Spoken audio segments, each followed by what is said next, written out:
Good evening, everyone. Uh, I have been MIA for those who who don't know what that means. Uh, I've been missing in action for a while. Okay, I'm going to take my glasses off because it's making a glare on the screen. So I'm gonna remove them. There you go. That's better. Okay.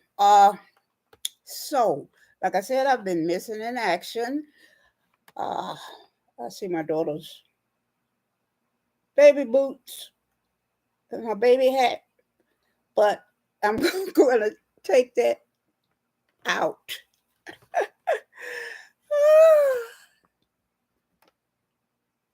I'm going to take it out, okay? No matter how precious it is. Okay. Uh, I've had some downtime because when I'm doing too much, then the Lord said, "Sit down, girl," and He sits me down. So that's what has been happening. I was just getting my energy back, uh, all that I needed to function on a daily level. That's all that was. Okay. So I am back. And for you all who don't know who I am Lowly M, they call me. And this is my life.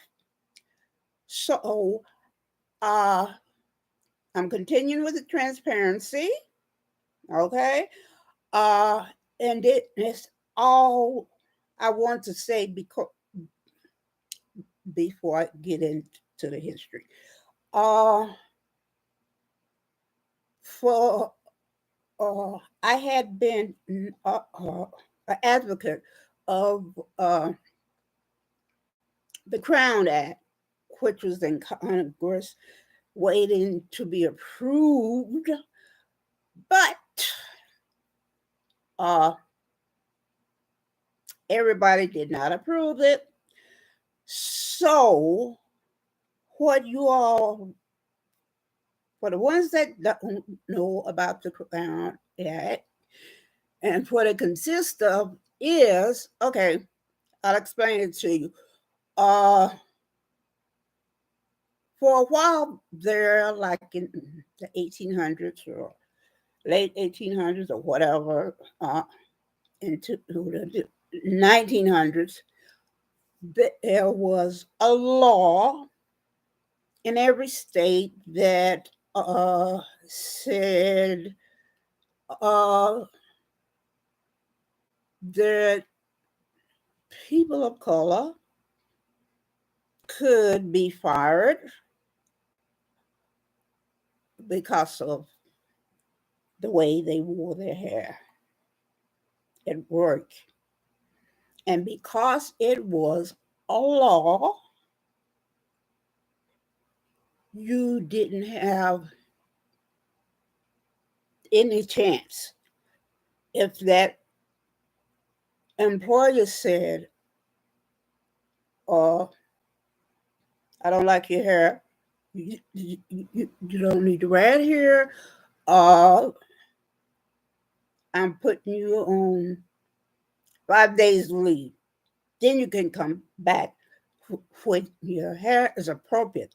They can do that, and they can fire you, and you can't do nothing about it. Okay, every state had that for a while. Okay, uh, then now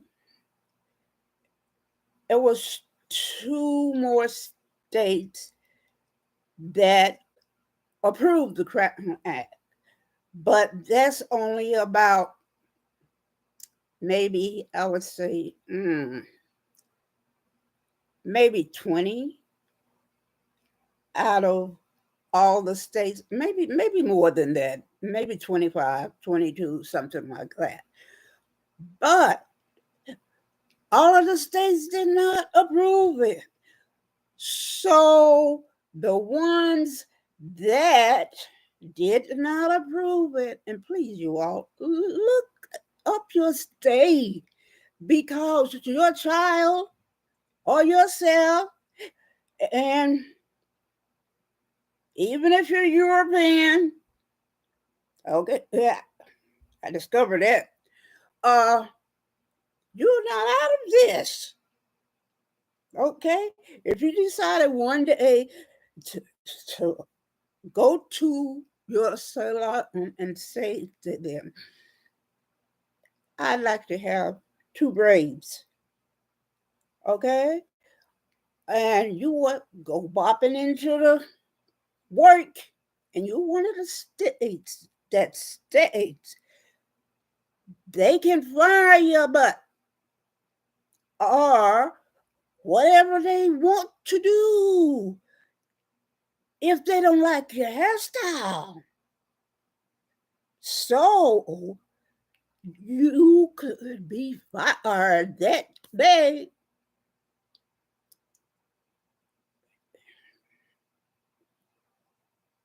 And by law, they can do that. And all you had to do was look it up. Put your state in and put the Crown Act and check your state out and see, what the law says about that. And it not has to be just work. Also, in public places like swimming pools, they can kick your butt out to say, okay, and they don't have to say why. And if your state say they can do that, then you have to go. And like I said, it's only like maybe 19 or 20 states that shot down that law. And my state is one of them.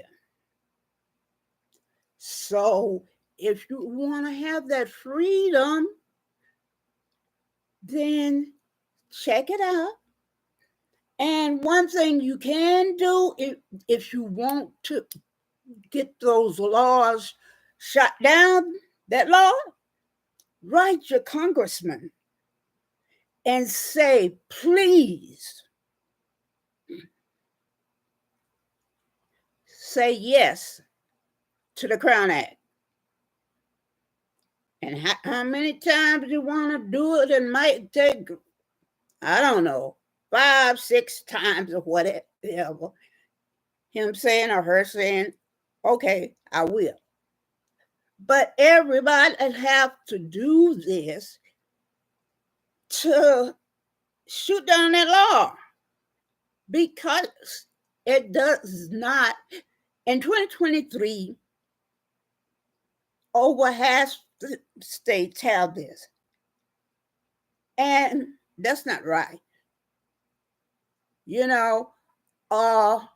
For the people of color, this is still a type of enslavement.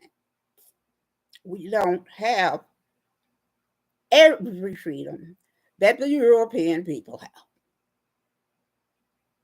And that's wrong, completely wrong. And this is Black History Month. So do something good and write a letter to your congressman for those states that don't have this freedom like my state. Do that. That's something good you can do for Black History Month. So please, people, do this. And just because you're European, mm-mm.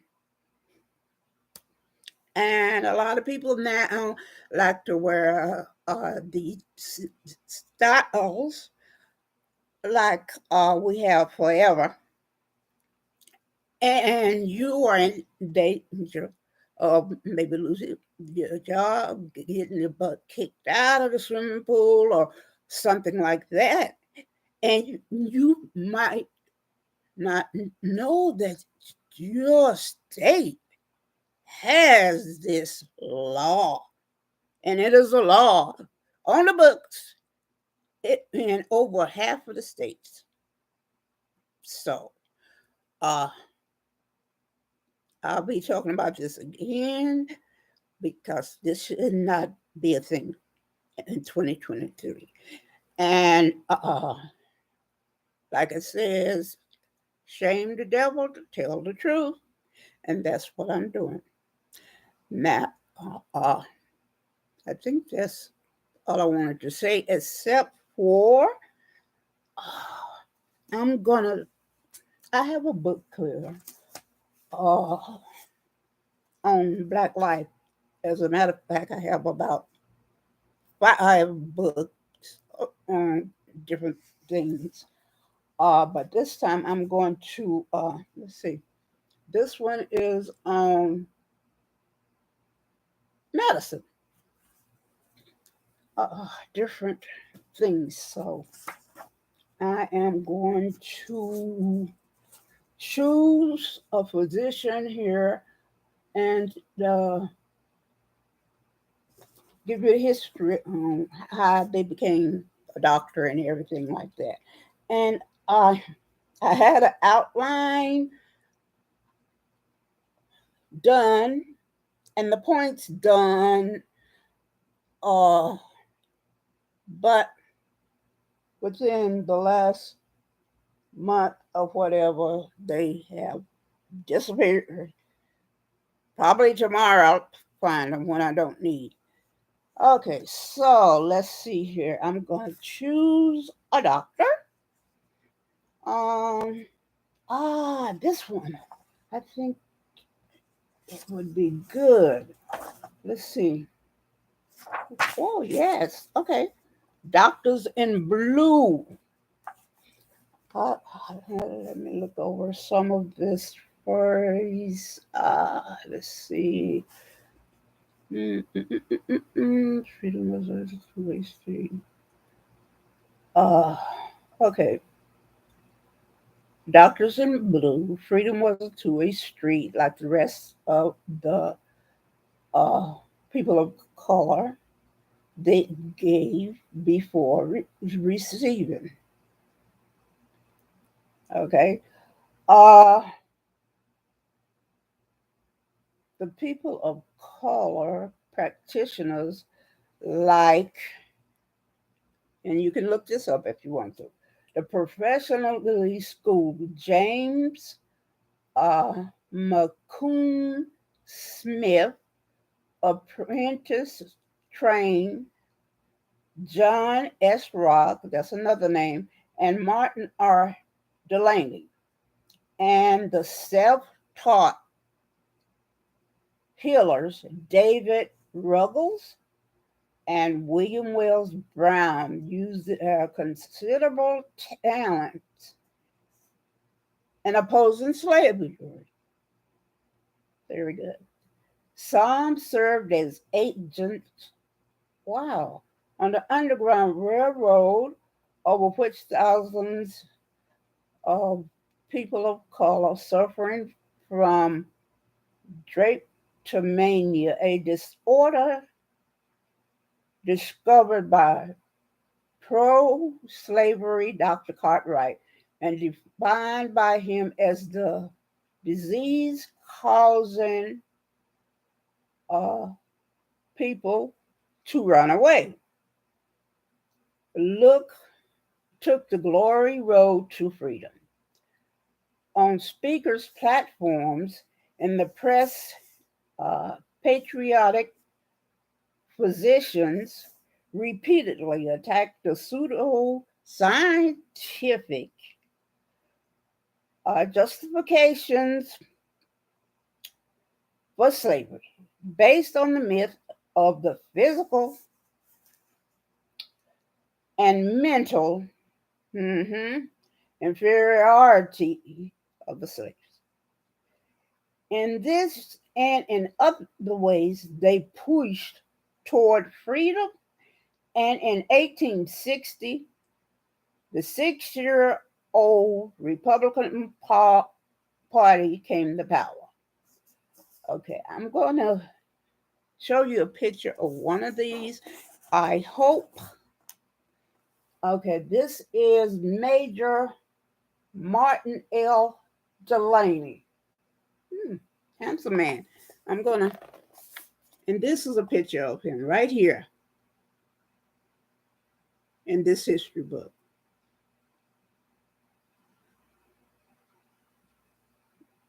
And he was in the army. Okay, doctors in blue. That's what they call it. Okay, let's see here. The next point. Let's see here. I have to put my glasses on for this for a minute to get the next thing that I want to say. I'll read here. Let's see here. Let's see now. Let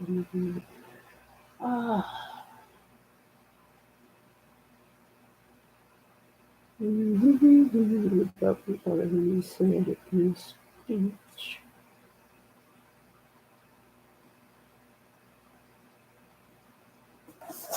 Okay, let's see here. Here it is. Okay. From the very beginning of the conflict, militant abolitionists, slaves, and Europeans urged the Lincoln administration to crush the rebellion by adopting such revolutionary measures as the freeing of the slaves and the arming of slaves. To them, the paramount issue of the war was slavery. And they were appalled by the vacillating policies on this vital question, pursued by Lincoln and his advisors during the first 18 months of the conflict. Even before the fighting began, the slave physician John S. Rock, you can look that up, put his finger on the Achilles heel of the Republican Party when he said in his speech before the Massachusetts Anti-Slavery Society early in 1860, the idea of no more slave states is good. The fewer, the better. But they, the Republicans, do not go far enough. I would have them say no more slavery under the exigencies of the war. Dr. Rock became increasingly critical of President Lincoln's policy of trying to save the Union by avoiding the central issue of the struggle, the abolition of slavery. In August 1862, he declared, I confess, this is John Rock, I do not understand how it is that when the national life has been assailed, he, President Lincoln, has not availed himself of all the powers given him. and more especially why he has not broken every yoke and let the oppressed go free.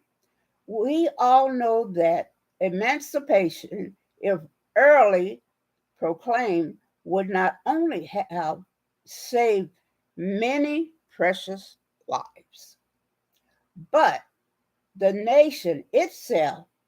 Why then delay when delays are dangerous and may prove fatal? Wow, this is a very, very moving speech that this person gave. Very moving. 1 month later, the preliminary Emancipation Proclamation was issued with its revolutionary promise that on January 1st, 1863, all slaves in the rebellion states would be free. Okay, so that was let's see, John S. Rock. He was a doctor in blue. Okay, let's see.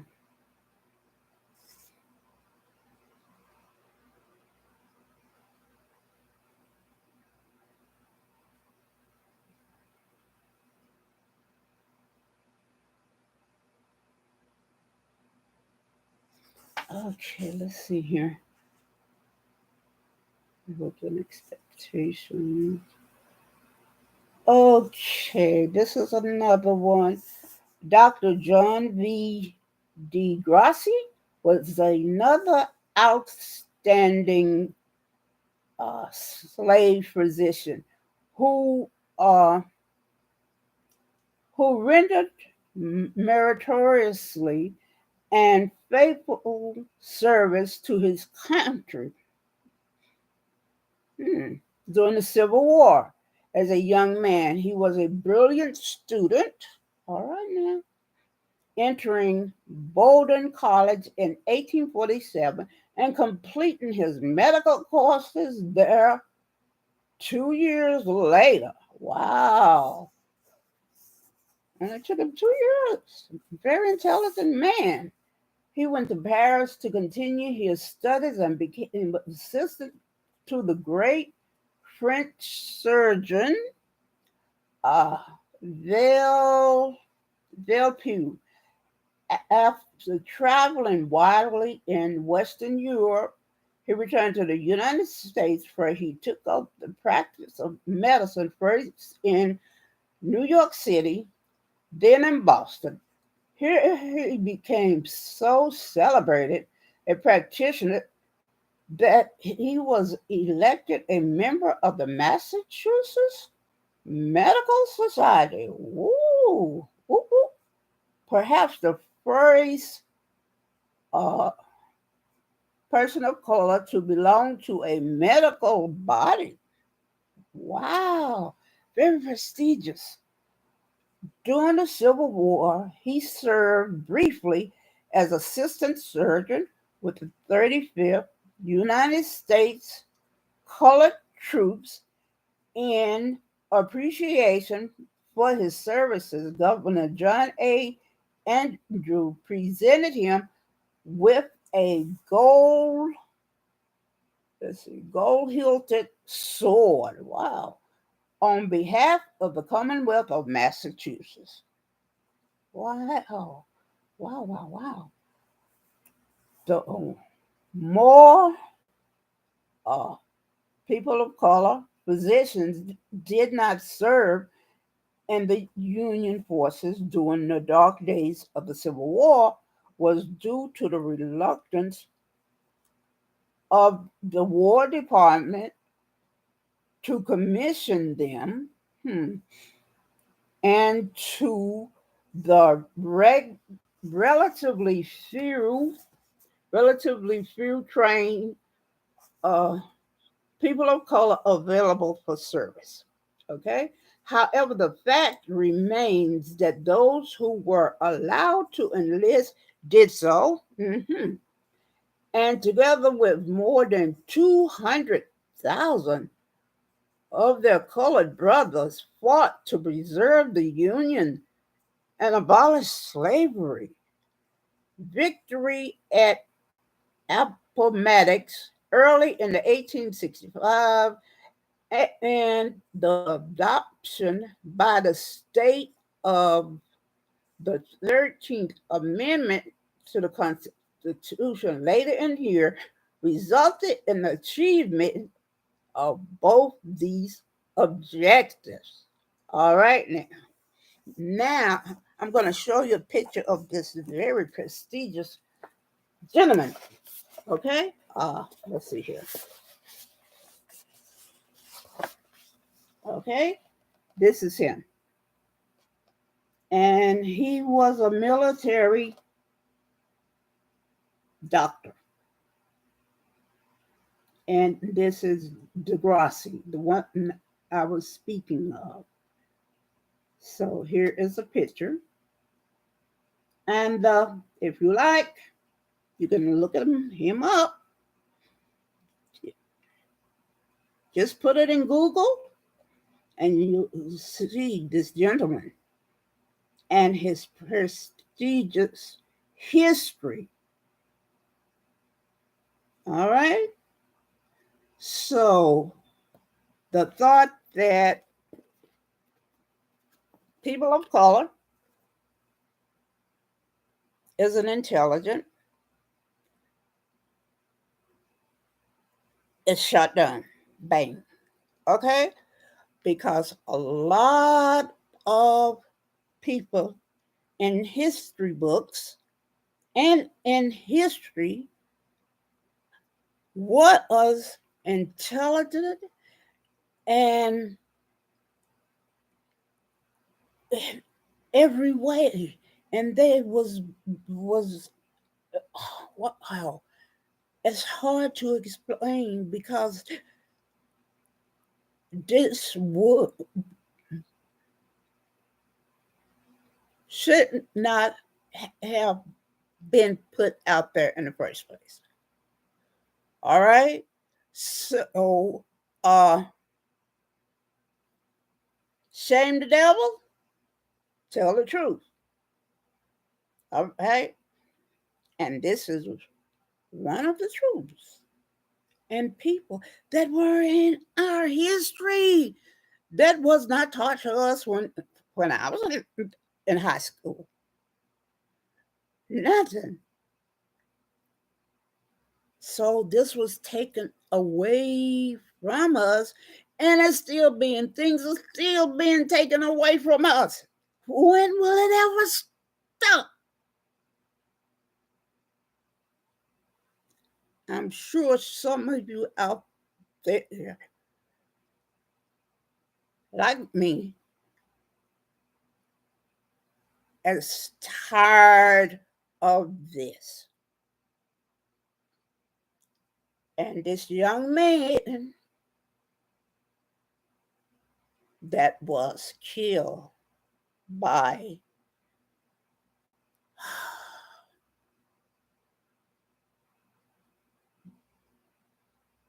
people of color, policemen.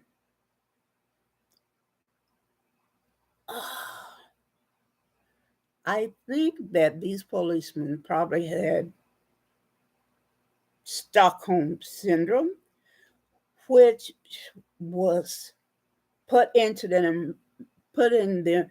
It was the Scorpion Union, and they probably was taught this over and over and over and over again. Do this when you are encountered by people of color like them. And now these gentlemen, because they did this, have lost their jobs. Someone should have objected to this and maybe shut down the Scorpion unit. Okay? Maybe the mayor or somebody, it should be taught, shut down, because I feel these young gentlemen had Stockholm syndrome because it was taught to them over and over and over and over every day, probably. So, brothers, I'm sorry, but one of you or two of you or whatever should have objected to this teaching. Should have, I'm not going to say that word, should have enough gumption to come to the instructor and say, uh, should we do this? And gave his reasons for objecting to how they approached people of color. So now I have to get ready for bed for tomorrow because I see my dentist tomorrow. And I'll be glad to hear whatever else he's going to do. I, wow. Okay. I saw the other day when I was brushing my teeth, and I saw what the dentist was talking about, that a lot of bone is gone, and I can see one of the back teeth sort of like hanging side, only half of it, because it doesn't have any bone there to hold on to. So they have to repair that. Uh, and I'm sure when he finishes with everything, ooh, I'm going to have a wonderful smile, and I'm going to be smiling all the time. And thank you, doctor, so much for doing so much for my mouth and trying to give me a healthy smile. And I'll see you tomorrow. Thank you.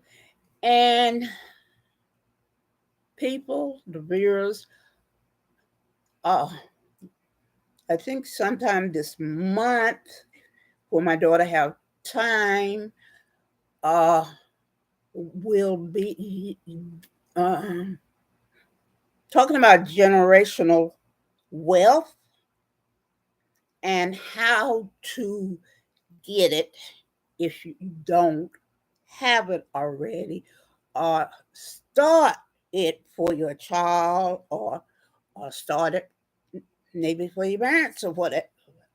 Um, how to do it and how to start it. She is very, very versatile in this. So I will check with her, and I have a schedule of when on my schedule of when we can do this, and I have to check with her tomorrow and see if she can keep this appointment time with me. Okay, so I will say good night and see you soon. And like, please, And please subscribe. All right? Please subscribe if you want to see more of this. And remember to, as I say, pass it on. And thank you so much for watching this. And I hope you learned something. And I hope you have enjoyed it. Maybe the next one on this, maybe I'll do maybe actors and actresses.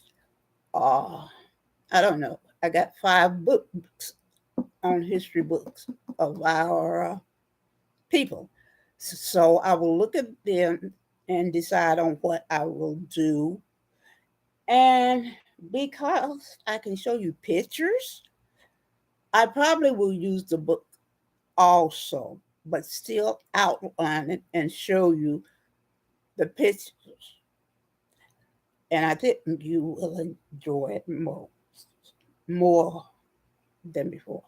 Okay, so take care of yourself and each other, please. And please subscribe and like this. And thank you so much. See you next time. And good night. Thank you.